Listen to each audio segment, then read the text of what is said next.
What's going on, guys? Welcome to today's video, which is kind of a podcast video. This is actually going to be available as a podcast on the official iTunes, Stitcher, and SoundCloud podcast, Beyond the Podcast. The links will all be below the video so you guys can subscribe to that and get used to that. This is my best friend, Curt Owen. Hello. Yes, and we are fresh back from the gym, just hit legs. We were talking in the locker room and we're like, yo, let's go over the topic of finding yourself. And that sounds a little vague, right? You know, it's like, what does that mean? But we're going to jump right into it, and you're going to understand what we're talking about. But these are one of those videos where it's talking videos. You know, it's not a fitness video. It's just literally trying to improve yourself, because I feel like fitness is more than just improving your physical body. It's improving your well-being in everything that you do. So to analyze yourself mentally in what you do and how you know yourself, I feel like that is equally as important as how much you can squat on Wednesday or whatever it is, right? Word. So we're going to jump right into it. If you want to follow Curt on Instagram and all that good stuff, his link will be right in the description below. Other than that, though, let's just jump right into it. How you doing, man? I'm doing good. Yeah? I'm feeling a little potato blasted from the leg session. It gives you a little diet brain, even if you're not dieting. Yeah. I had Chipotle after, but still. Well, and it doesn't help that it's like 400 degrees right now. I know. Yeah, it's hot. The heat definitely blasts you a little more. It makes me want to KYS, man. I want to kill myself. I hate the heat. Keys. So let's talk about the topic. My thought on this is like, I always thought I knew who I was. And I feel like most people kind of get to that point where you're like, yo, I like my life right now. Like, I feel like I have a lot of friends. You know, I get drunk whenever I want to. I got girls that I'm flirting with and stuff. And right. Like, you feel like, oh, I've got it set out. I know what I want to do and stuff. And I'm doing my whatever it is, job, school, whatever. But I think it's until you actually really do find what you're passionately in love with doing, and you love it from the deepest part of your core, you won't truly know how lost you were when you thought you were found. Because I feel like everyone thinks, like you were saying when you were younger, you felt like you knew. Yeah. I feel the same way. Yeah. I've always liked, there's like a kind of like a 2 or 3 things that I've really liked to do. And then at some point, you know, you reach at the end of that thing, and it's kind of like this like turning point where you're like, oh, damn, well, what do I do now? Like, what do I do now? You know, I can't do this anymore. Or maybe it's not that you can't do it, but you just realize that like you don't really want to do that anymore. Something you're really good at, you know? Mm-hmm. And then it's time to like take on kind of like this new human, this new person that you're becoming, you know? It's weird. It's like a new chapter of your life, but it's also like a new flavor of you.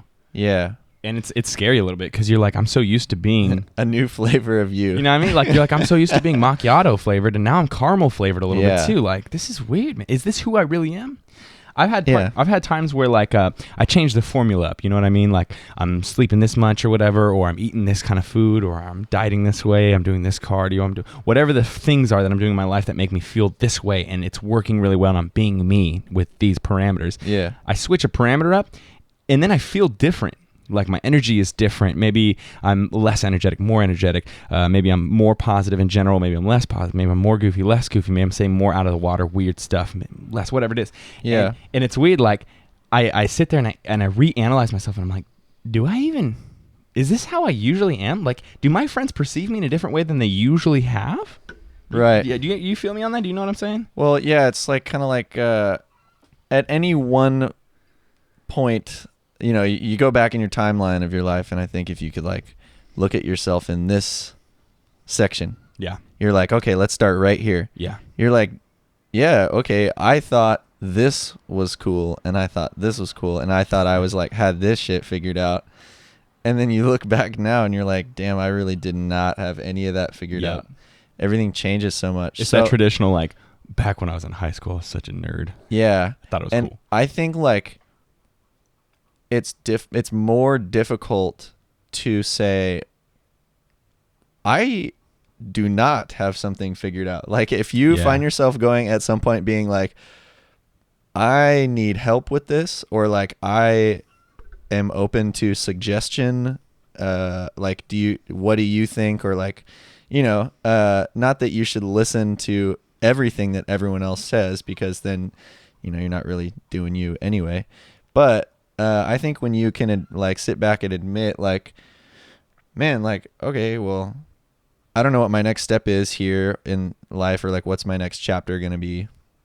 You're going to take some time and try to figure things out. Yeah. That's an important step, I think. Well, just like whenever you're, whatever it is, whatever you're trying to sell, and you're a singer, you're into lifting, you're a video gamer, whatever it is, when you're trying to be the best, if you ever get to a point where you're like, I'm satisfied, I'm good, like I'm the best, I am awesome, that's when you stop growing. That's when you never get better from that point on, ever. Yeah. It's like stair steps. It's sometimes you reach a plateau for a little bit. Mm-hmm. Life is like a fucked up staircase. Preach it, Curt. Preach them. Tell them. It's like some steps are like come often and quick, and you can see them. It's like little shorter, like little short little steps. You're like, oh, and then sometimes, man, you reach like a flat step that's like flat for a long time, and you're kind of like wondering where I'm gonna go. Like, yeah, what's my next move? Like, when's the next? Up? Yeah, so it can be difficult sometimes, and maybe that's like sometimes it's not always the staircase. Sometimes it's you just hanging out on the landing. You know what I'm saying? Mm-hmm. Like sometimes, like you were saying, if you are becoming a little righteous or like, full of yourself or whatever, sometimes you can get stuck on that one step. Yeah. And it's hard to move forward. And I think that's a difficult place too. I've been there for sure. Yeah, absolutely. Me too. Or like close-mindedness that's kind of, it goes along with that. I think maybe I just said that, but I think it's a choice at some point too. It's sometimes ignorance, but also, maybe you are, that you're stuck maybe, but you are not ready to admit that you'd like to move on to the next thing. Yeah, I like this a lot. Like, why would I, Yeah, you're like, but really you're frustrated. Yeah, of course. I think like, just like when you add weight or lose weight, if you look at yourself every day or whatever, like you don't notice the difference. But then when you look back, like real far, you look back at yourself like 2 years ago, and that's where you notice the differences. You're like, man, I was, whatever it is, I was a little bit more goofy. Like I was saying stupid stuff all the time. I was wearing like weird clothes. That's kind of weird to me. Like that's not who I am now. Because like when I look back at myself like 4 years ago, I'm like, that is not even close to who I am now. Like especially if you go back to high school, that is not the same person I am. Like bigot, mean-hearted sometimes, not very empathetic to other people and how they feel, how their shoes are, and try to like look in the perspectives. And then now it's like so drastically different. And I don't think I have it figured out or whatever.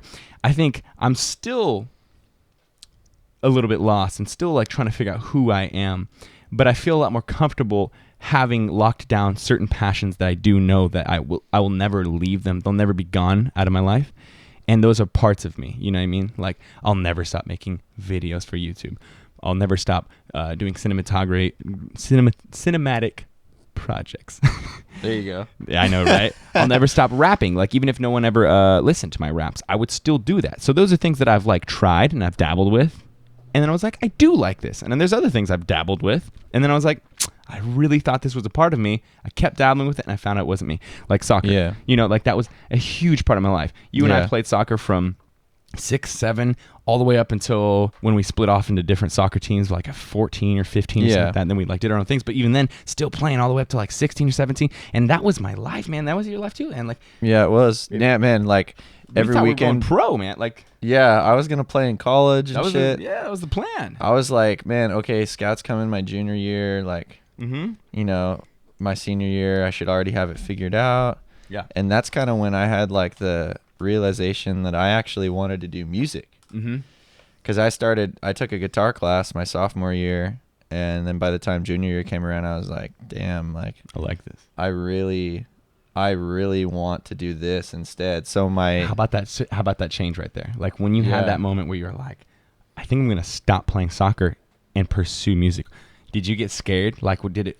Well, I used to talk to my dad all the time, like, because my mom and dad were so, and I think your parents too, were so supportive of definitely soccer. Like, lucky. They put money into it, time into it. Every weekend we were going to tournaments and stuff. 3 times a week driving us to practice. Yeah, and so I think it was kind of a shock.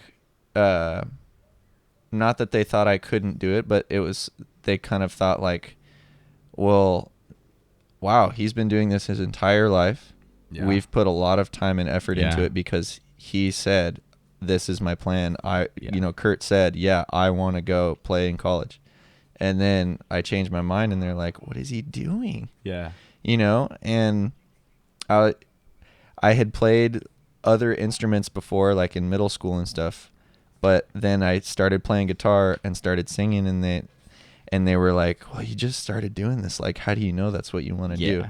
And I think in that respect, it was kind of like I didn't even really know. I just knew that I really loved it, And it was a big change. Like, I felt like it was something that I was never going to let go of, even though it was so new. Yeah. But it was confusing. Yeah. Yeah. And it was confusing because I had always been like really athletic, and then comes along music is not really very an athletic thing at all. Like, how do you translate? Completely different. 100%. So it's weird, man. It is. You're like digging a rut or like a ditch, a really long ditch. It's a good thing. It's a productive thing. You're building this long ass ditch. Making a path, yeah. And you can look back. That's how long I've dug that ditch. That's a pretty long ditch. I'm really good at this. And the beginning of the ditch was a little bit like crappy and wobbly and stuff. Now I have a very straight ditch. And when your friends or your family come over while you're digging your ditch and they look back and they're like, wow, this ditch is really... You've been doing that for it. That's looking good, son. Yeah, it's easier for them to be like, wow, yeah, you're pretty good at that. You should do that for the rest of your life. Like, right. And that's what you should do. Like, that would be proper if you did that. It would be acceptable and publicly normal. Yeah. And then one day you get out of your ditch that you've been digging, and like you're almost to the end. You've almost irrigated one side of the farm to the other side of the farm with this ditch, and then you're like, "No, I'm gonna go over here. I'm gonna go build this well. I'm just gonna start a new." Yeah, well, I like that. I was gonna go with a new ditch. Yeah, I was going to first too, but then analogies came in. But there it is. You're building a well, and they're like, "Are you good at building wells?" Like, I thought you were a ditch guy. You know what I mean?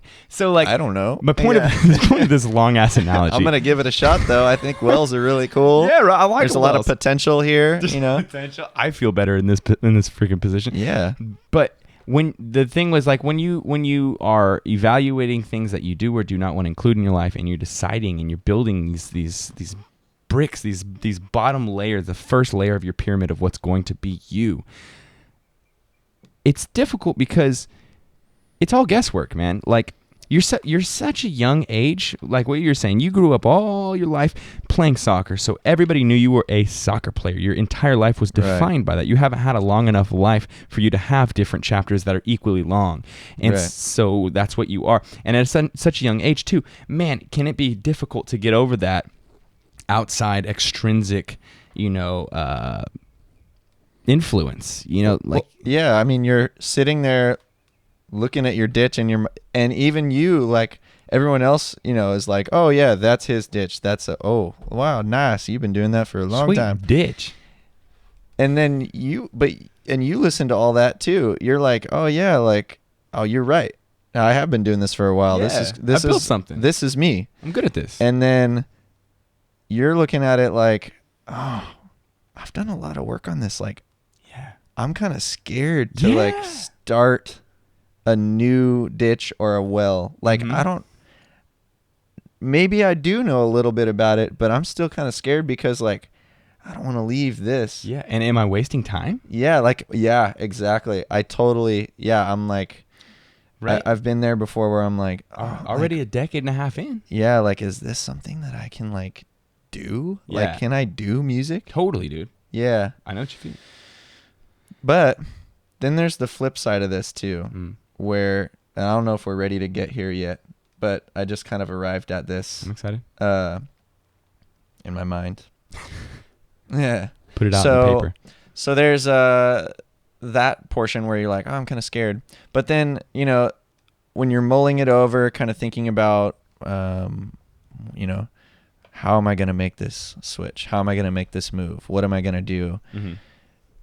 And I think in every ditch, the ditch being, again, your experience so far, you can look back and draw on the things that you've learned from digging this.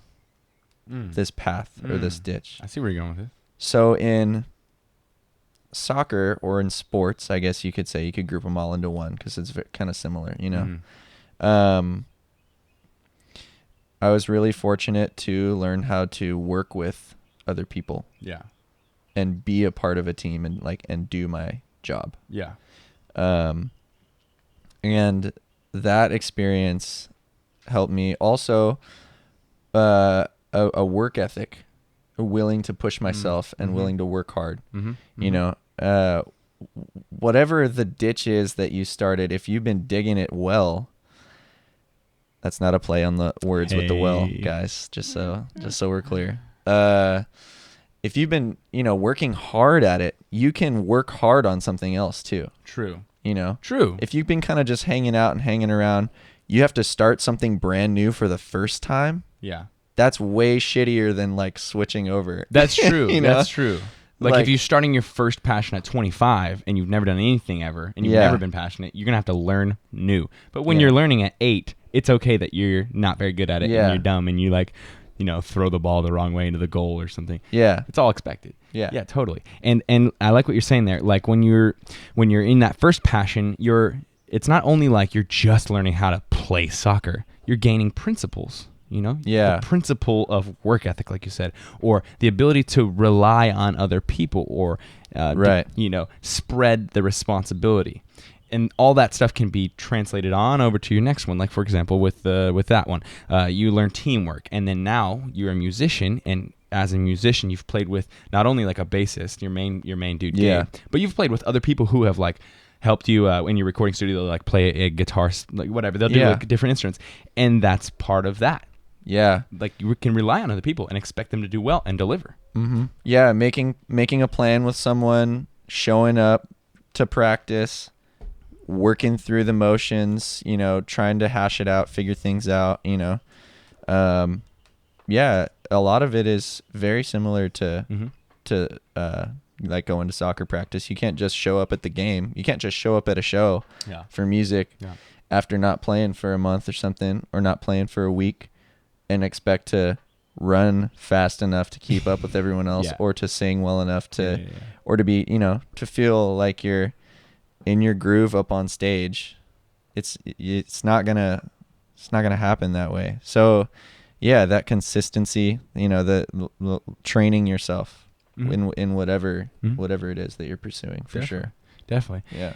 And when you're trying to find who you are, it's a cliche ass idea, but to be able to find who you are, I would say just don't ever get discouraged, because there's gonna be certain phases, and I remember like certain phases of like you're starting whatever the passion is or the interest is in your life, or whatever part of you that you're trying to build on, and you can get to a certain point where it's like a little bit discouraging. Things aren't panning out quite how you felt.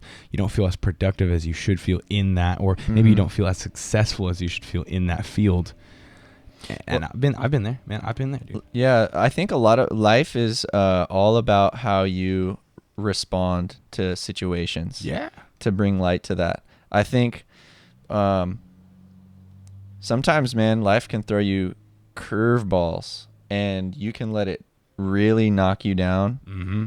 But life is so much of the time, I feel, about being resilient. Oh, yeah. Getting back up. Yeah. After you get that donkey punch.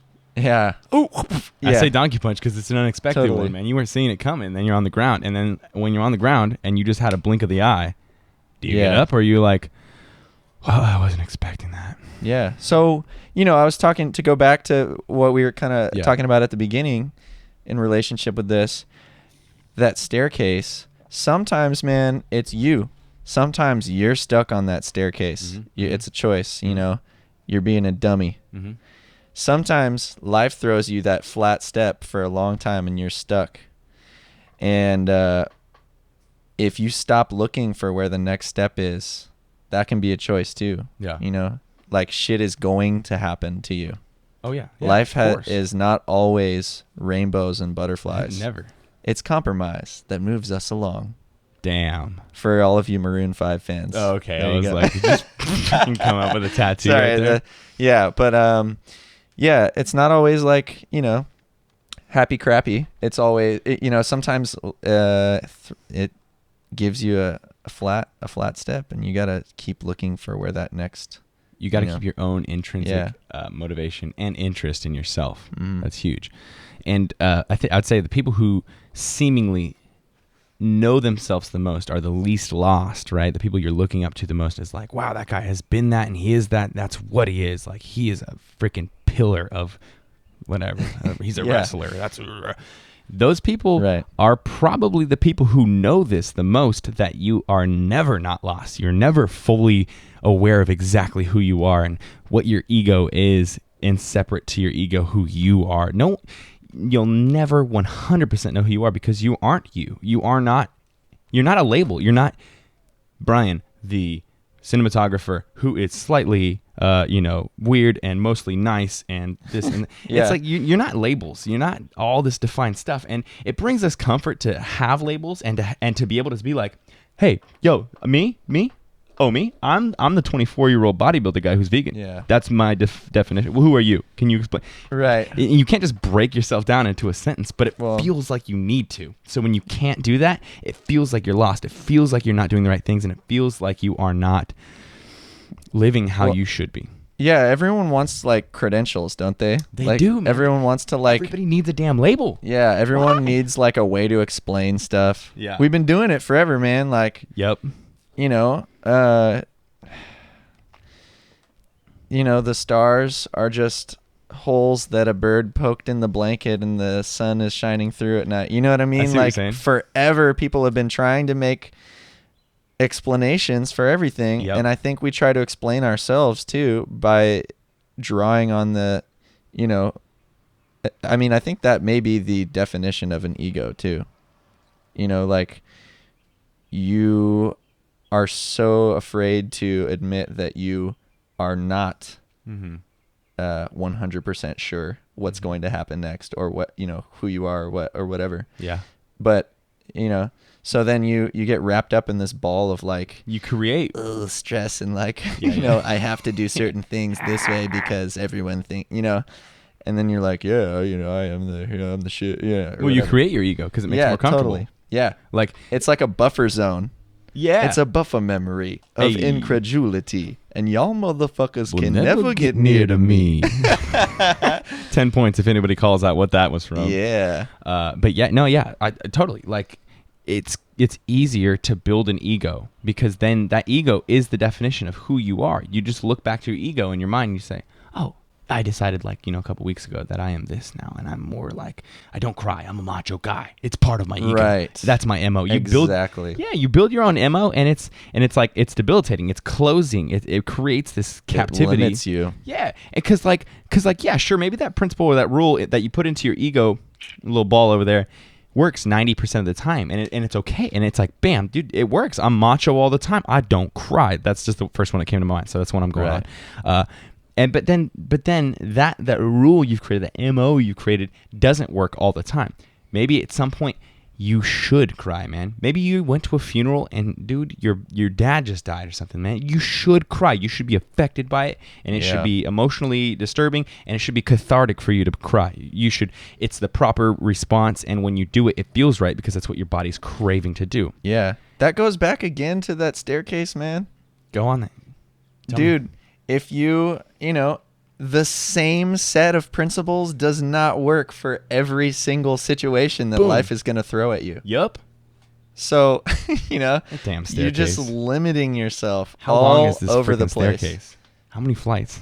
Well, for most people, it's 70, 80-ish years. However fast you're walking those stairs. You're welcome. Yeah. But yeah, exactly. Like, going back to that point. Yeah. Like, and then you're holding yourself back from things that you should be doing, and things that develop you as a human. You will not have many times in your life where you have a traumatic event or a huge defining moment in your life happen to you. But when it happens, it would be a crime for you to hold yourself back from reacting to it the way that you properly want to, because you don't want people to think that you are not this MO bubble, this whatever ego you've created, whatever labels you created about yourself. You can't, have people think that you're not that. It would be terrible if people labeled me not that. Like, Right. I've put so much work into being this, I have to be perceived a certain way. Stupid, bro. And again, I'm not saying I'm found or nothing, but like when I was in high school, I would never, ever, ever, ever allow myself to cry, obviously. But then even other things, just things that weren't macho, period. Like I wouldn't feel for people. I wouldn't hear your story and then be like, I'm so sorry. I'm so macho was like, what's up? Short. I'm short with you. I don't speak a lot. Yo. Hey, things like that. You know, I'm a man of few words. Dude, right? Because I'm so damn macho. But I can tell you with 100% affinity that being more empathetic, being more, I guess, compared to my previous thoughts, my previous ego and MO, more girly and more effeminate, more in touch with myself and my inner being and my feelings and my spirituality and things like that, it has made me live such a more pleasurable life. So much more enjoyment has been derived from my life, because I allow myself to just do anything that I want. I can react exactly how I want. I can speak to you exactly how I want. I can say things that, you know, make me sound a little girly to you. You know, like, dude, I've told my dude friends before. I've been like, dude, I just want you to know that, like, I really appreciate having your friendship, and the things that you've done for me or vice versa has meant a lot to me, and I just want to iterate that to you. That's something I wouldn't have done, because that was like biting into my pride, and it wasn't manly stuff. And you know, some people would say that is more manly. Being able to like real men wear pink, or like do your feelings that you want to. And I wish that idea was, you know, what do you call that? It was thrown around more often. Ingrained or something with a P. It's a P word. Pure. Propulsed around, but that's what I was thinking, but that's not a word. Pure. Purred around. Pure. But I wish that idea was more prevalent in the world, and people were thinking of it. Like, how cool would it be if people were like, yo, that guy, you know, that guy's gay, and that's cool that he's saying he's gay to everybody, or you know, like that guy, like tattoo. I don't know, dude. I can't come up with good analogies right now. This is the first time in this podcast that I have bad analogies, but it'd be cool if people were just like encouraging the fact that you went out on a limb and did something that was against the norm, or was against your MO, or was a little bit weird and made you seem a little different than what you should be as a whatever you are, 24-year-old white male or whatever. 30-year-old black female. There's the labels again. Labels, dude. Fuck those labels. Right in their faces, dude. Yeah, fuck them. Take those labels and rub the adhesive off so they just don't stick to you anymore. Yeah, rub it off and then put it in the dishwasher and melt it with the hot water so that when you pull it out, it's just clean. Nailed it. I think we covered it pretty well. Do you have any like final closing thoughts? Because I got my stuff out just there. I think I said it already. Yeah. I think you closed it pretty well too. Man. And like, keep on that staircase when it gets a little bit long or tall or flat. Yeah. Keep moving, because you'll eventually hit the next step, and then you can hit that step. Yeah. Take those labels off. Cut them off with some scissors, man. Buy those new clothes, but cut those labels off. Buy the new clothes. Dig a new ditch. Dig a well. Buy the new clothes. Cut off the labels. You know what I'm saying? You're the best at this. You're the best at this. You're the best around. No one's gonna ever bring you down. You're the best. I got a hairball there. All right, dudes. We've been talking for 30 minutes. This is one of those conceptual ideas, one of these conceptual thoughts that's not objective. It's not me telling you facts and research. It's literally just us speaking our opinion on the whole thing. And by no means do we have more right to speak about this than others.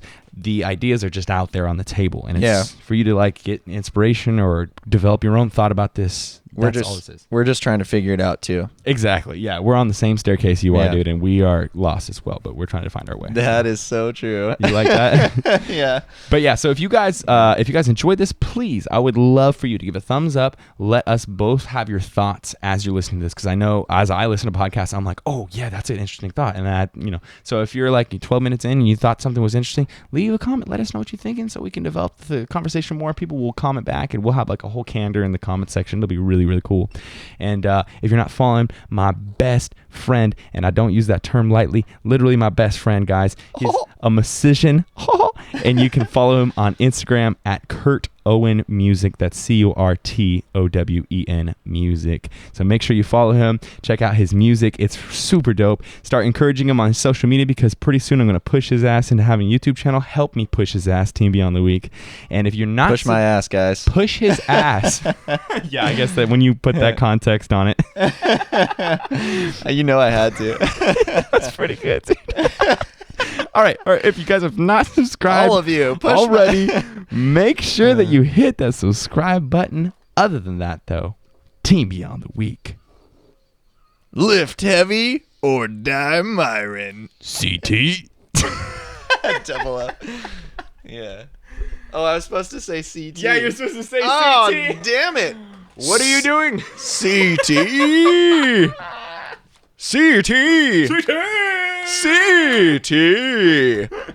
Coming to a city near you. Lift heavy or die MIRIN, motherfucker. Team Beyond the Week. CT. Lift heavy